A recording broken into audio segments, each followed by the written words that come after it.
Hello and welcome to SKB Shots. India versus West Indies first test match preview and West Indies నిజంగానే ఇండియాని కాస్త ఏమైనా భయపెట్టగలదా and India as expected 2-2 కొట్టగలదా, న్యూజిలాండ్తో ఓడిపోయిన తర్వాత క్లీన్ స్వీప్ వైట్ వాష్ అన్నీ అయిపోయిన తర్వాత ఇక్కడ మళ్ళీ ఇండియాలో టెస్ట్ మ్యాచ్ ఇండియా ఆడుతూ ఉండడం, ఒక కొత్త సెటప్తో ఇండియా వస్తూ ఉండడం, ఎలా స్టార్ట్ చేస్తారు ఏంటి, డబ్ల్యూటీసీ ఆ ప్రభావం అనేది ఈ టెస్ట్ మ్యాచ్ ద్వారా డబ్ల్యూటీసీ పాయింట్స్ ఎట్లా ఉండబోతున్నాయి, వాటన్నిటి గురించి మాట్లాడుకుందాం along with why green top at Ahmedabad. దాని గురించి మాట్లాడుకుందాం. Let's get start. వెస్టిండీస్ విషయానికి వచ్చేస్తే కనుక వాళ్ళ క్యాప్టెన్ ఒక స్టేట్మెంట్ ఇచ్చాడు, everybody expects us to lose, so we have nothing to lose అన్నాడు. అంటే అందరూ మేము ఎట్లా ఓడిపోతామని కోరుకుంటున్నారు వారు అనుకుంటూ ఉన్నారు, మాకు ప్రూవ్ చేయాల్సిందంటూ ఏమీ లేదు, మేము హాయిగా వెళ్ళి ఆడుకుంటాం, ఎక్స్పెక్టేషన్స్ ఎట్లాగో మా మీద లేవు, మేము బెటర్గా ఆడామంటే ఇంక అంతకన్నా కావాల్సింది ఏంటి అని. ఆ మాట ఎందుకనంటే రీసెంట్గా వెస్టిండీస్ పర్ఫార్మెన్స్లు చూసుకుంటే కనుక టెస్ట్ మ్యాచెస్లో వాళ్ళు ఏమీ సరిగా చేయలేకపోయారు. సరే 2 ఏళ్ల క్రితం గబ్బాల వాళ్ళకు విక్టరీ ఉంది, అదంతా ఉంది, కరెక్టే, పక్కన పెట్టేస్తే కనుక 27 ఆల్అవుట్ రీసెంట్గా అయ్యారు.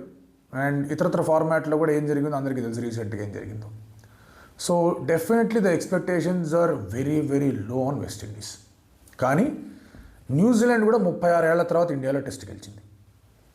అది ఎందుకు గెలిచిందంటే ఎక్కడో అక్కడ some individuals have done well. First test మ్యాచ్లో విలోరుకు బాగా చేయడం, సెకండ్ టెస్ట్ మ్యాచ్లో స్నాంట్నర్ అదిరిపోయేలాగా బౌలింగ్ చేసేయడం, థర్డ్ టెస్ట్ మ్యాచ్లో మీకు గ్లెన్ ఫిలిప్స్ ఒక తీవ్రమైన నాకౌట్ బ్లో లాంటిది ఇవ్వడం, ఇలాంటివి కనిపిస్తూ వచ్చాయి.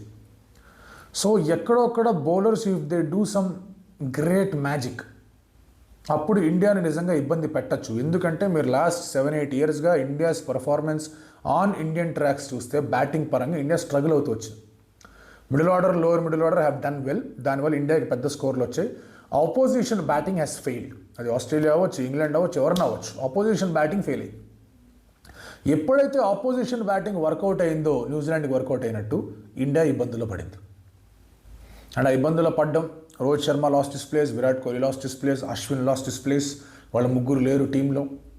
సో ఇటువంటి పరిస్థితుల్లో డెఫినెట్లీ వెస్టిండీస్కి ఒక బ్లూ ప్రింట్ ఉంది that if they can bowl well ఇండియాని ట్రబుల్లో పెట్టచ్చు. కాకపోతే వాళ్ళు బ్యాటింగ్ సరిగా చేయాలి. న్యూజిలాండ్ సిరీస్లో కూడా మీకు లేతం మ్యాచ్ బాగా ఆడడం, లేదంటే రచిన్ రవీంద్ర బాగా ఆడడం, ఇలా జరుగుతూ వచ్చాయి. ఎవరో ఒకళ్ళు ఎక్కడొక్కడ కాంట్రిబ్యూట్ చేస్తూ వచ్చారు. ఆ కాంట్రిబ్యూషన్స్ మిగతా వాళ్ళు ఇవ్వలేకపోయింది last 6-7 years.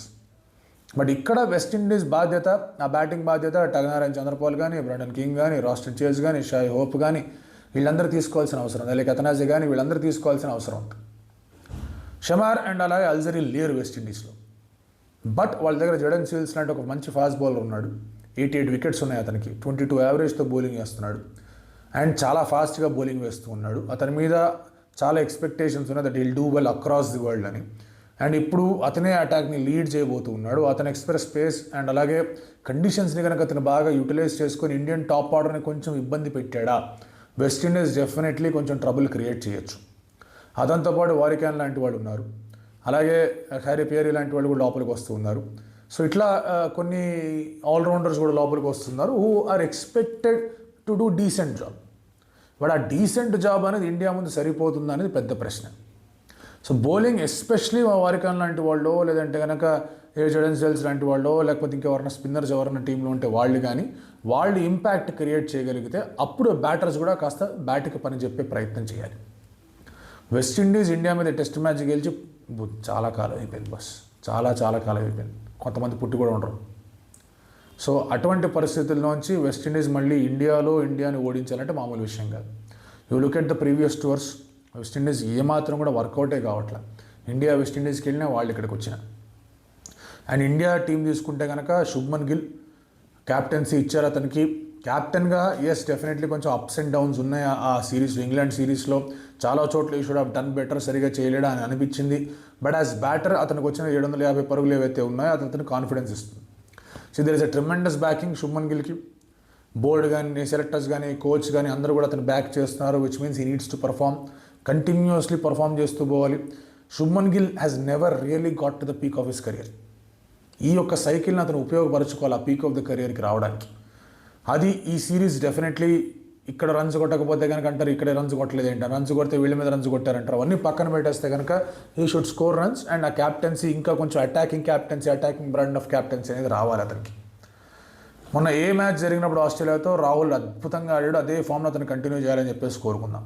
Yashasvi Jaiswal phenomenal player. Shubman గిల్కి ఛాన్సెస్ వస్తున్నాయి కాబట్టి యశస్వి జైస్వాల్ ఓపెనర్గా కొంచెం పక్కకి వెళ్తున్నాడు, కానీ otherwise is a phenomenal player to be in there. ఆ తర్వాత 1 డౌన్ స్పాట్లో దేవదత్త, సాయి సుదర్శన అనే ఒక టస్సల్ ఎప్పుడు కూడా ఉంటుంది.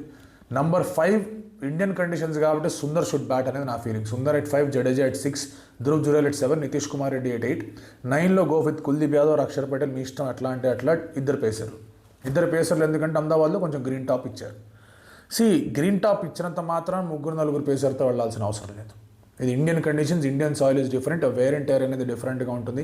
మీరు ఎంత గడ్డి వదిలినా, ఎంత వాటర్ వదిలినా, ఏం చేసినా బాల్ స్పిన్ అవుతుంది, బాల్ టర్న్ ఖచ్చితంగా అవుతుంది. అండ్ ఇండియన్ కండిషన్స్లో టర్నింగ్ ట్రాక్స్ మీదే వికెట్లు తీస్తారు మన బౌలర్స్ అని మాట్లాడే వాళ్ళకి నేను చెప్పేది ఏంటంటే, అద్భుతమైన బ్యాటింగ్ ట్రాక్స్ మీద కొట్టిన రన్స్ అన్ని డిలీట్ చేసేసండి బ్యాట్స్మెన్ రికార్డులోంచి. వాళ్ళ దగ్గర ఎన్ని రన్స్ ఉన్నాయో మాట్లాడండి. టర్నింగ్ ట్రాక్స్ మీద వికెట్ తీసేవాళ్ళు బౌలర్లో అంటే ఫ్లాట్ ట్రాక్ల మీద రన్లు కొట్టేవాళ్ళు బ్యాట్స్మెన్ అని క్వశ్చన్ వేస్తే ఏమవుతుంది పరిస్థితి ఆలోచించుకోండి. 100 కొట్టారా, 200 కొట్టారా, 5 వికెట్లు తీశారు, 6 వికెట్లు తీశారు అనేది క్వశ్చనే కదా. Mile stone is never an issue.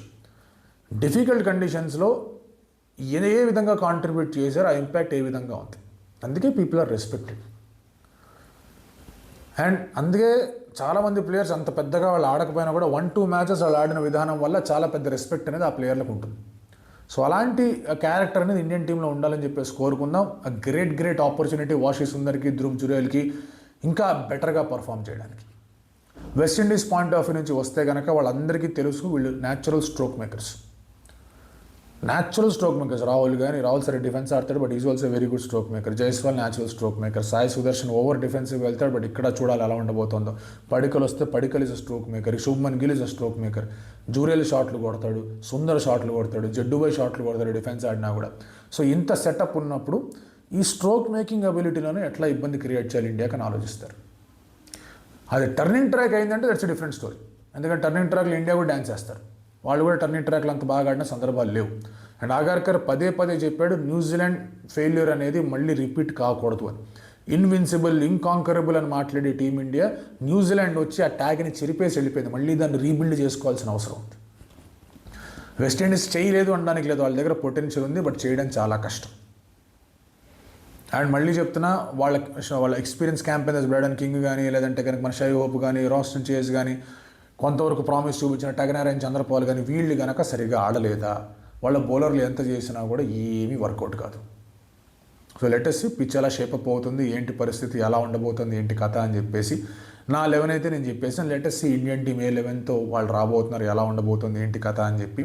And Siraj కూడా చాలా రోజుల తర్వాత మళ్ళీ will be in action. It is lovely to watch with red ball. Bumrah కూడా ఆడుతా అంటున్నాడు, మొత్తం సీజన్ ఆడేందుకు ఇష్టపడుతూ ఉన్నాడు. సో అది కూడా చూద్దాం ఎలా ఉండబోతుందో. సో ఓవరాల్గా let's see how things go. రేపు ఫస్ట్ డే రివ్యూలో కలుసుకుందాం. Till then thank you so much and Vijayadashami శుభాకాంక్షలు అందరికీ కూడా.